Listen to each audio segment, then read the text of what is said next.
Twizere ko mukomeje kugubwa neza nshuti bakunzi ba Rwanda Online aho muherereye hose mu bice bigiye bitandukanye. Tugarutse muri studio bitewe n'amakuru akomeje kugenda yisukiranya ku bwinshi, by'umwihariko akomeje kugenda avugwa ku butaka bwa Repubulika ya Demokarasi ya Kongo.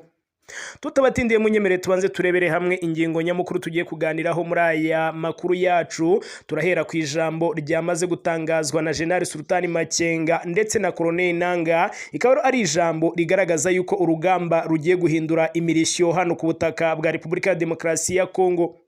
General Sultani Makenga uwe ubwe yitangarije yuko ino ntambara ubu ngubu noneho igiye kurangira bitewe n'uburyo ikomeje kugenda ihindagurika. Hari byinshi rero General Sultani Makenga, uyu akaba ari umukuru w'abarwanyi b'ihuriro rya FCM23 rirwanya ubutegetsi bwa Repubulika ya Demokarasi ya Kongo, atangaje yuko rero intambara ari bwigiye gutangira kandi igomba guhita igera no kwiherezo.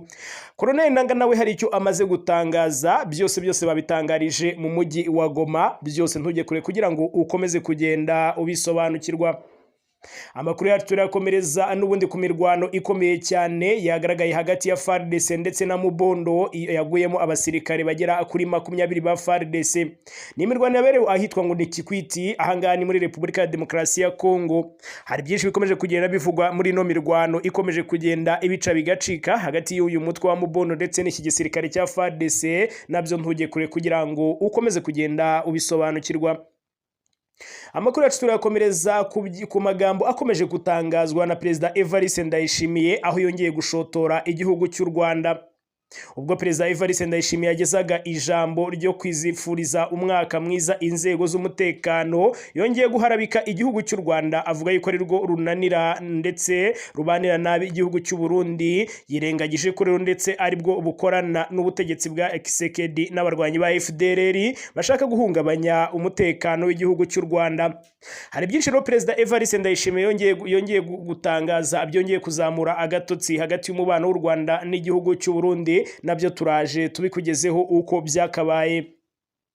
Turagaruka ku byatangajwe na Minisitiri w'Ububanyi n'Amahanga n'Ubutwererane w'u Rwanda Ambassador Olivier Nduhungirehe, aho yagaragaje yuko FDLR ikihari kandi kiri ikibazo ku gihugu cy'u Rwanda no ku mutekano w'akarere kose muri rusange. Ibi ngibi yabitangaje ndetse yabigarutseho aho yagezaga ijambo ku kanama gashinzwe umutekano ka Afurika yunze ubumwe mu nama y'igihumbi 321. Hari byinshi rero Minisitiri w'Ububanyi n'Amahanga w'u Rwanda yagaragaje kubijyanye na FDLR ndetse n'imikoranire yayo n'igihugu cy'u Burundi na Repubulika ya Demokarasi ya Kongo. Nabyo turaje tubikugezeho uko byakabaye. Amakuru yacu n'ubundi turayasoreza mu gihugu cy'u Burusiya aho Ukraine yamaze kugaba igitero kigamije kwivugana Perezida Putin w'iki gihugu cy'u Burusiya, bikaba bije kongera gutuma ino ntambara yongera guhindura imirishyo. Uburusiya rero kuwa mbere bwashinje Ukraine kugerageza kugaba igitero ku rugo rwa Perezida Vladimir Putin, burahira rero kugisubiza kandi kikaza gifite uburemere burenze icyo bateye bakoresheje. Hari byinshi rero Uburusiya bukomeje kugenda butangaza muri ino ntambara, nabyo ntujye kure kugira ngo ukomeze kugenda ubisobanukirwa.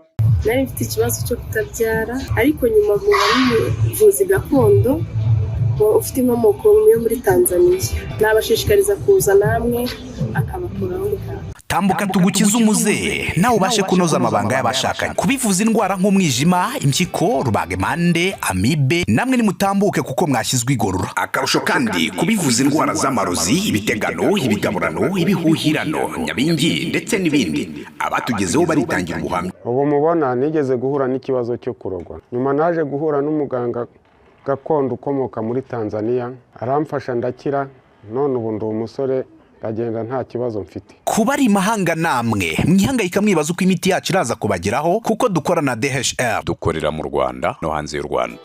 Ku bindi bisobanuro bariza kuri nimero ya telefone ikurikira 0787 Bakunzi ibarwa none ni amakuru tukuzani muri aya masaha yo ni menshi cyane, yabaraye tukubwiye mu nyingo z'amakuru nayo tutakubwiye. Wowe icyo usabwa nta kindi no kudutiza umwanya wawe, natwe tukagerageza kuyakuvira imuzi ni muzingo. Birashoboka ko bwaba ari ubwa mbere warugeze hano kuri Rwanda Online cyangwa usanzwe ubana natwe ariko ukaba utari wakanda subscribe. Iki nicyo gihe uyu nguyu niwo mwanya kugira ngo tujye twibanira umunsi ku wundi. Nta kindi bisaba, nta yindi abonema bisaba usibye kunyandikira byonyine ugakanda subscribe cyangwa se abone kubakoresha ururimi rw'igifaransa, warangiza ugakanda kuri iriya nzogera iri hariya mu nguni kugira ngo igihe icyo ari cyo cyose dushyize amakuru ujye uhita wibonera notification cyangwa ubutumwa bugufi bugaragaza yuko ari amakuru amaze kugera kuri Rwanda Online. Icyo gihe bigatuma uyumva akiri umwimerere atari yaba umuranzi. Nimba waramaze guhitamo Rwanda Online udahwema kubana natwe mu makuru n'ibiganiro tukugezaho, nyemera dufate uno mwanya tugushimire kuko uri umuntu w'agaciro cyane. Imigisha y'Imana nikomeze isendere mu ruhande rwawe. Komeza uhirwe mu byo ukora umunsi ku wundi, ari nako ukomeza kugenda wibanira natwe, ukanda like ku makuru n'ibiganiro biba byakunyuze, ugakanda share ukabisangiza inshuti inabavandimwe, ari nako utanga comment.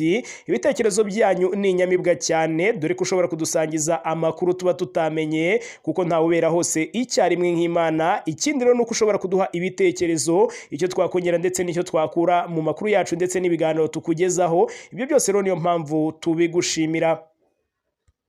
Amakuru yacu rero munyemerere tuyahereye kuri iri jambo rikakaye, ijambo riteye ubwoba, ijambo rimaze gushyirwa ahagaragara na Colonel Nanga ndetse na General Sultani Makenga. Umugaba mukuru w'abarwanyi b'ihuriro rya FCM23 rirwanya ubutegetsi bwa Repubulika ya Demokarasi ya Kongo, General Sultani Makenga atangaje ko urugamba rwo kubohora igihugu rwinjiye mu cyiciro gishya, anashimangira yuko intambara ari bwo igitangira. Ibi yabivugiye mu nama isoza umwaka yahurije hamwe abanyamuryango ba FCM23 n'abayobozi bakuru b'iri huriro yabereye mu mujyi wa Goma ku munsi w'ejo tariki 29 z'ukwa 12 2025. Iyi nama yari igamije gusuzuma urugendo rw'ihuriro no gushimangira icyerekezo cyarwo mu bihe biri imbere. Mu ijambo rye, General Sultani Makenga yasabye abanyamuryango bose kudateshuka ku ntego, abibutsa yuko urugamba rutararangira nk'uko ndetse bamwe bashobora kubitekereza. Yagize ati intambara iracyakomeje, abumva ko intambara yarangiye baribeshya cyane. Intambara nibwo igitangira, umuntu wese aho ari yumve yuko rero ari mu ntambara. Waba uri mu biro cyangwa ahandi hose wumve yuko aho uri ari ndake urimo. Ndetse rero ati kubohora abaturage birasaba kwitanga, kandi rero ubwitange buza imbere ya byose. Yakomeje ashimangira yuko gutsinda ibisaba gukomera ku murongo w'ihuriro, kureba rero imbere aho kujarajara no gusobanurira abanyekongo impamvu y'intego y'urugamba. Ati rero ndasaba abanyamuryango bose aho bari bose kwigisha abaturage kubafasha gusobanukirwa impamvu impinduka zikenewe ku butaka bwa Repubulika ya Demokarasi ya Kongo.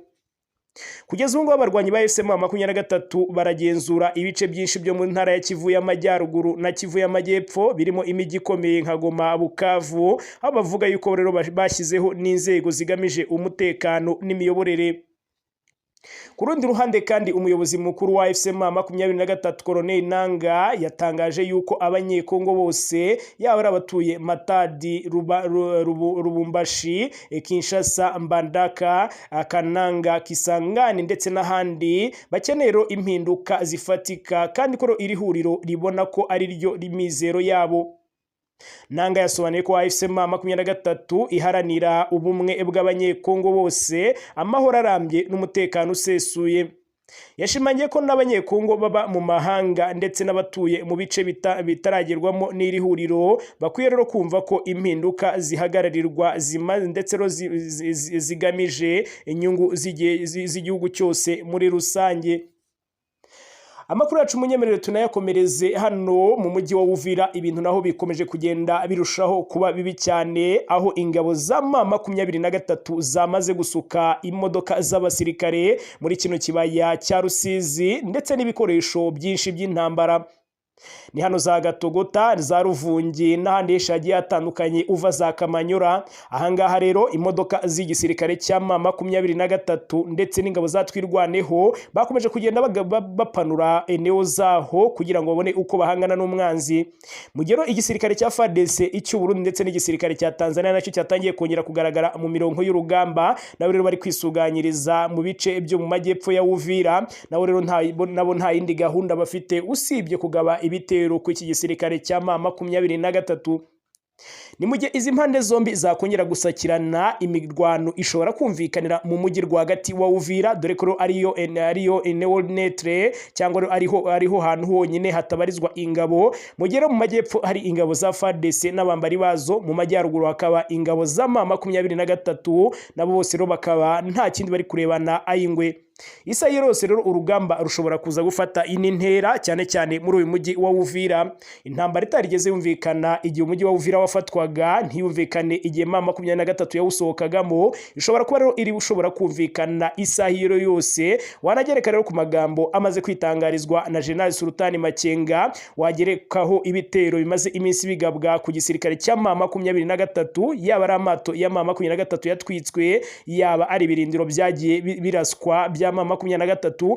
Ibi byose rero bikaba bishobora kuba byagaragaza yuko ibitero by'umujinya bishobora kuba byatangira kwatakwa muri kano kanya. Isa yose rero urumuriro ushobora kuba wakwaka, yaba ari Uvira ndetse no mu nkengero zaho. Amakuru yacu no munyemerere tuyakomereze ku mirwano yindi ikomeje kugenda ibica bigacika. Ni imirwano iri kumvikanwa hagati ya FARDC na Mubondo, aho imaze kugwamo abarenga 20. Nibura abarwanyi 15 ba Mubondo n'abasirikare 5 bo ku ngabo za Repubulika ya Demokarasi ya Kongo FARDC baguye muri no mirwano iherutse kubera Kikwiti, ni mu ntara ya Kwilu. Ni kuwa mbere ku munsi w'ejo hari tariki 29 Ukuboza, igisirikare cyeretse abanyamakuru intwaro ndetse n'inyandiko z'abarwanyi ba Mubondo byafashwe icyo gihe bahangana n'igisirikare cya FARDC. Nkuko FARDC yabitangaje, ibintu rero byafashwe birimo imbunda 29 za calibre 12, hakaza imbunda 6 za AK47, hamwe rero n'ibyangombwa byinshi cyane byafatiwe mu bikorwa byakorewe mu midugudu ya Bolingo, Nkana ndetse na Kikwiti.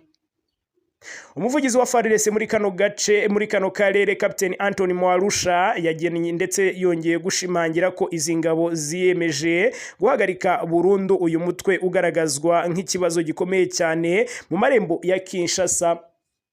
Yababajwe n'urupfu rw'abasirikare 5, avuga yuko batishwe n'ibyuma ahubwo ko bicishijwe intwaro z'intambara. Kubwero ibyo akaba ari ibimenyetso byerekana yuko uyu atari umutwe w'ibyigomeke cyangwa inyeshyamba zoroheje, ahubwo yuko ari inyeshyamba zifite aho zubatse.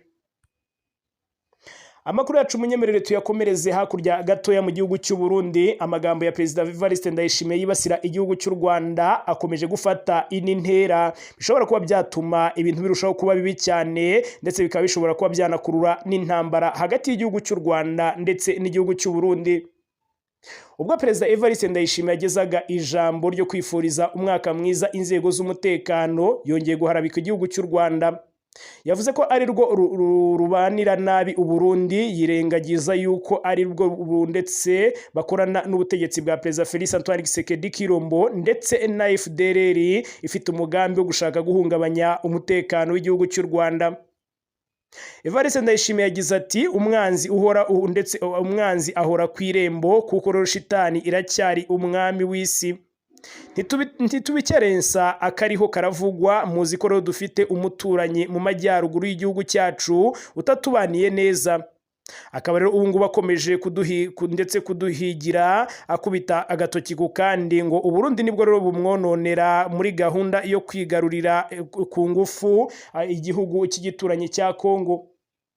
Umusesenguzi muri politike y'aka karere k'ibiyaga bigari Tite Gatabazi yabwiye ikinyamakuru gikorera hano mu gihugu cy'u Rwanda ko Perezida Evariste Ndayishimiye afite ibibazo byinshi cyane mu muyoborere bituma ahoza u Rwanda mu rurimi ngo atere ubwoba abaturage be.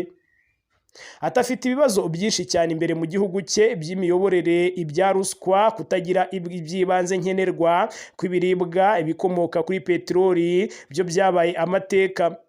Kugira ngo rero akomeze kwigarura abaturage be, agomba gushaka umwanzi imbere mu gihugu, ariko rero yaramubuze. Ubwo rero agomba gushaka umwanzi wo hanze y'igihugu akamugerekaho intandaro y'ibibazo byose afite mu gihugu cy'u Burundi. yasobanuye ko kugira ngo abaturage ndetse badatekereza kuri ibyo bibazo byose biri mu gihugu cyabo, agomba rero gutsindagira ko u Rwanda rugira ndetse rugiye kubatera kugira ngo batamubaza inshingano ze, kugira ngo abime uwo mwaka ndetse abimemo uwo mwuka w'ubwoba by'uko ndetse bagiye guterwa. Avuga ati wowe uri kunsaba ibi n'ibi kandi ubona tugiye guterwa. Ati rero iyo niyo turufu ya Perezida Evariste Ndayishimiye. Perezida Evariste Ndayishimiye yavuze yuko ahora yiteguye intambara n'u Rwanda kandi ko azayitangiza itazamugwa amahoro. Yakomeje agira ati igihugu rero sabana Uburundi ni igihugu kitavogerwa, murasabwa rero ndetse kuryamira amajanja ndetse rero muri kanure mufatanyije n'abayobozi n'abene gihugu bose. Icyo tubemereye nuko natwe urwo rugamba duhora turwiteguye mu buryo bwose. Ndabamenyesha yuko n'abene gihugu bose bari maso, uzahirahira agatera Uburundi iyo ntambara azamenya uko ayitangiye ariko ntazigera amenya uko izarangira.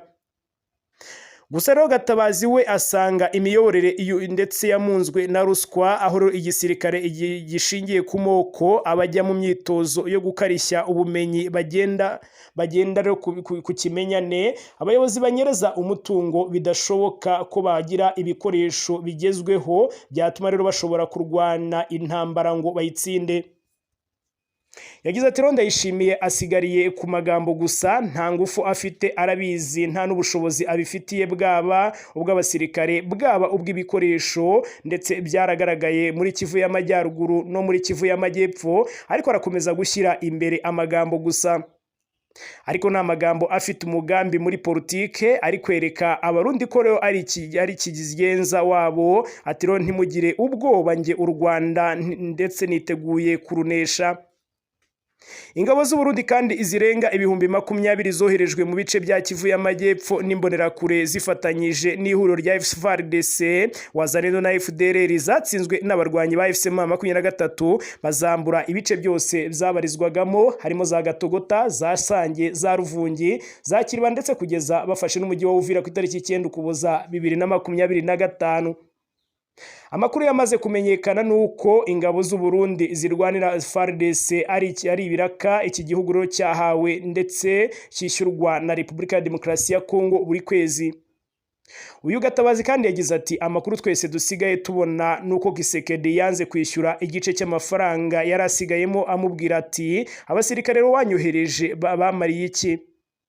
Wabwiye ko rero muje kunesha 23, ngewe rero nabahaye amafaranga ndetse mwirukanse nka Wazalendo bose. Ati rero ntacyo nari kimwe migeze mu marira. Ibi ngibi rero nabyo bikaba bikomeje kugenda bikurura umwuka mubi hagati ya Perezida Evariste Ndayishimiye na Perezida Félix Antoine Tshisekedi Tshilombo. Uyu Gatabazi rero yahamije yuko Ndayishimiye akomeza kwigamba ko afite ububasha bwo guhangana n'u Rwanda kuko abizi ko atarutera, ariko narwo rero ndetse nta mugambi rufite wo kumutera. Yakomeje agira ati rero azi neza ko adashobora gutera u Rwanda, kandi rero ndetse yigamba biriya kubera ko azi neza yuko n'u Rwanda nta gahunda rufite yo kumutera. Abyifashisha rero kugira ngo yigarurire abaturage, ariko rero ndetse akabona afite ubwoba, bigaragara yuko afite ubwoba bwinshi cyane. Mu bihe bigiye bitandukanye Perezida Evariste Ndayishimiye yagiye avuga mu bitangazamakuru iby'intambara yiteguye n'u Rwanda, ariko ndetse abayobozi b'inzego z'umutekano b'igihugu byombi bamaze iminsi bahura bakaganira. Gatabazi yasobanuye ko Perezida Evariste Ndayishimiye yishingikirije kuri Kinshasa cyane ku buryo rero atiteguye koroshya icyatuma abana neza n'u Rwanda.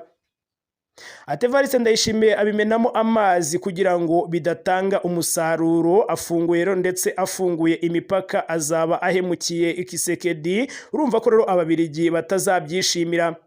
Ariko rero agerageje kwerekana ko yiteguye kuganira ariko rero akanashakisha n'ubundi buryo bwose bwo kunaniza ishyirwa mu bikorwa ry'imyanzuro izagerwaho mu biganiro, kugira ngo rero abone n'impapuro zo gukomeza kubyegeka ku bandi.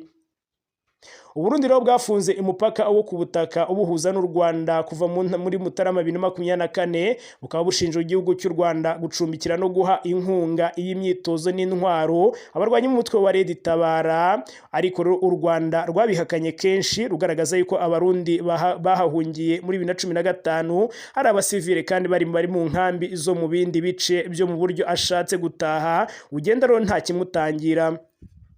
Ku rundi ruhande kandi kuva ingabo z'u Burundi zajya mu kurwana muri Repubulika ya Demokarasi ya Kongo, u Rwanda rwashinje u Burundi gukorana n'umutwe w'iterabwoba wa FDLR. Gatabazi rero yashingiye rero kuvana mbere umutwe wa FDLR wacuruzaga amabuye y'agaciro ayanyujije ku isoko ry'u Burundi hano za Bujumbura, ndetse no abarwanyi babo benshi bakaba banafite ishoramari rifatika.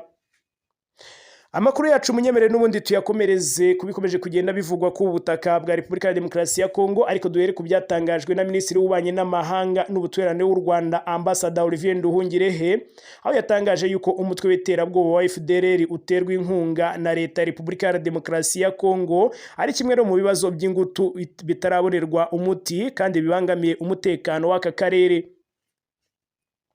Yabigarutse rero ubwo yagezaga ijambo ku kanama gashinzwe umutekano ka Afurika yunze ubumwe mu nama yako ya 1321. Minisitiri Nduhungirehe yavuze yuko ibyagezweho mu rwego rwa diplomasi muri 2025 bitanga icyizere ndetse n'izira igana ku iherezo ry'intambara muri kano karere. Yasabye runo rwego gushyigikira ishyirwa mu bikorwa ryabyo. Mu byemezo byafashwe bijyanye no kubungabunga umutekano muri kano karere k'ibiyaga bigari harimo n'amasezerano y'amahoro n'ubufatanye mu by'ubukungu yasinyiwe i Washington DC ku itariki y'Ukuboza 2025, harimo ingingo zijyanye no gusenya umutwe w'iterabwoba wa FDLR, ariko kugeza ubu ngubu nta kiragaragaza ko cyakozwe. Yakomeje agira ati FDLR ifashwa na Kinshasa iracyari ikibazo cy'ingutu ku mutekano w'akarere zitarabonerwa umuti, nk'uko ndetse byagaragaye vuba ahangaha batwika insisiro muri teritwari ya Warikare ku itariki 15 Ukuboza 2025 no gukomeza guhungabanya umutekano w'akarere kugezana n'ubu. Intambara ziri kubera mu burasirazuba bwa Repubulika ya Demokarasi ya Kongo zaranzwemo n'ibiganiro birimo ibyangora ibya Katari ndetse no aharanira leta ya Kongo na FCM23 bose bagiye bahura kenshi gashoboka. Mu bihe bitandukanye rero bemeranyije ko gushiraho agahenge hagamijwe no gushaka umuti urambye w'intambara zayogoje kano karere. Gusa n'ubu ngubu rero harumvikana ibitero ihuriro ry'ingabo za FARDC na Wazalendo na FDLR ingabo z'u Burundi bakomeje kugenda bagaba mu bice bigenzurwa n'iri huriro rya FCM23. Olivier Nduhungirehe yagize ati u Rwanda rwagaragaje kenshi ko ihuriro ry'ingabo za FARDC ryica buri munsi imyanzuro y'agahenge. Ndashaka rero kwibutsa yuko agahenge ari ubwumvikane hagati y'impande zirwana hagamijwe rero guhagarika ndetse kurasana hategerejwe gukemura ibibazo bibabangamiye. Impande zose zirebwa rero nako mu buryo bungana, bityo rero uruhande rumwe ntirushobora gusabwa kubahiriza agahenge rwonyine. Yasobanuye ko u Rwanda rushyigikiye icyemezo ihuriro rya FCM23 ryafashe cyo kwivana mu mujyi wa Uvira hagamijwe rero gukurikiza ibyasabwe n'abahuza no kwerekana ko biteguye kujya mu biganiro. FCM23 yigaruriye Uvira ku itariki 9 Ukuboza 2025, ariko rero ndetse iza kuyirekura uyu mujyi ku itariki 15 Ukuboza ibisabwe na Leta Zunze Ubumwe za Amerika nk'umuhuza mu biganiro by'amahoro. Minisitiri Nduhungirehe kandi yashimangiye ko u Rwanda ruzakomeza kubahiriza ibikubiye mu masezerano ya Washington DC yo ku itariki 4 Ukuboza 2025, harimo rero n'ingingo yo kurandura umutwe wa FDLR ugizwe n'abasize bakoze jenoside yakorewe Abatutsi hano mu gihugu cy'u Rwanda.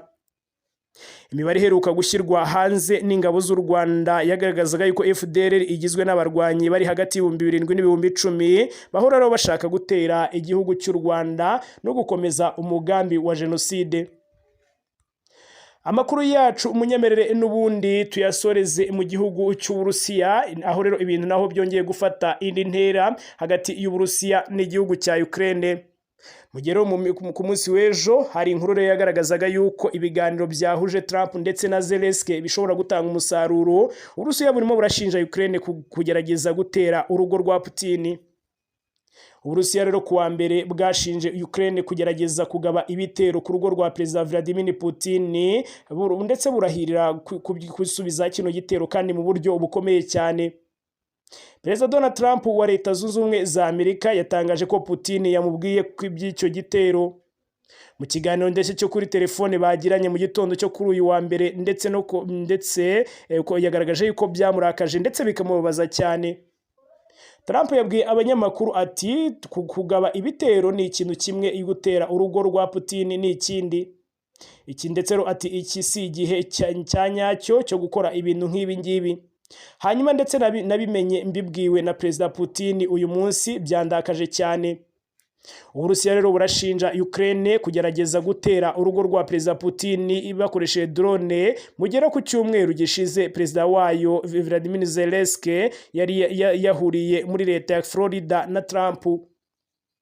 Nyuma y'uko rero umuhuro wa Perezida wa Leta Zunze Ubumwe za Amerika ndetse wavuze yuko bisa naho bari kwegera cyane guhagarika ino ntambara ya Ukraine ndetse n'Uburusiya, nubwo rero ngo hakiri bitumvikanwaho harimo ndetse bikomeye kuba rero Uburusiya bwasubiza Ukraine uduce twatwo bwigaruriye. Kwa mbere Putin kandi yari yasabye ingabo ze gukaza umurego mu rwego rwo kwigarura burundu intara za Polisia. Perezida Zelensky kandi akomoza ku gitero Uburusiya buvuga ko yavuze yuko ibyo rero ari ibihimbano byuzuye Uburusiya rero bwacuze mu rwego rwo kwanga gutera intambwe yo guhagarika intambara. Trump nyuma rero yo kuvugana na Putin yabwiye abanyamakuru ko nta makuru yisumbuye afite kuri icyo gitero cya Ukraine ishinjwa rero kugerageza kugaba ndetse ku rugo rwa Perezida w'Uburusiya. Icyakora rero avuga yuko ubutasi bwa Amerika buzabitahuza. Minisitiri w'ububanyi n'amahanga w'Uburusiya Sergei Lavrov yatangaje yuko urugo rwa Putin Ukraine yagerageje kugabaho igitero ruherereye mu gace ka Novgorod mu burengerazuba bw'umujyi wa Moscow. Yavuze ko icyo gitero cyagabwe na drone zirasa mu ntera ya kure hagati ya tariki 28 na 29 Ukuboza, ariko zose rero zarashwe n'intwaro zirinda ikirere cy'Uburusiya. Lavrov kandi yabwiye abanyamakuru ko nta wakomerekeye muri icyo gitero ndetse ko ntacyo kigeze cyangiza. Ahangaha rero yuzemo ati iyo myitwarire itarimo gushishoza ntabwo rero ndetse bizarangira idasubijwe cyangwa ntabwo yarangira gutyo gusa. Umukuru wa diplomasi y'Uburusiya kandi yashimangiye ko ibyakozwe na Ukraine ari igitero cy'iterabwoba cya leta, anashimangira ko igihugu cye cyamaze gutoranya ahantu hatandukanye muri Ukraine kigomba kurasa nk'uburyo bwo gusubiza kiriya gitero. Uyu Lavrov kandi yunzemo ko ngo kuba rero kiriya gitero cyarabaye mu gihe ibihugu byombi byari biri mu biganiro byo guhagarika intambara, byatumye rero Uburusiya bugira igitekerezo cyo kongera gusuzuma ibyo bwari bwemeye. Bakunzi ibarwa none ni munyemere dusubikira ahangaha. Aya ni makuru twari dufite rakomeje kugenda numvikana muri aya masaha. Turaza kongera kugaruka mu masaha ari imbere tuje kubagezaho andi makuru arabagezweho. Mugubwe neza kandi mukomeze mugire ibihe byiza. Ciao ciao.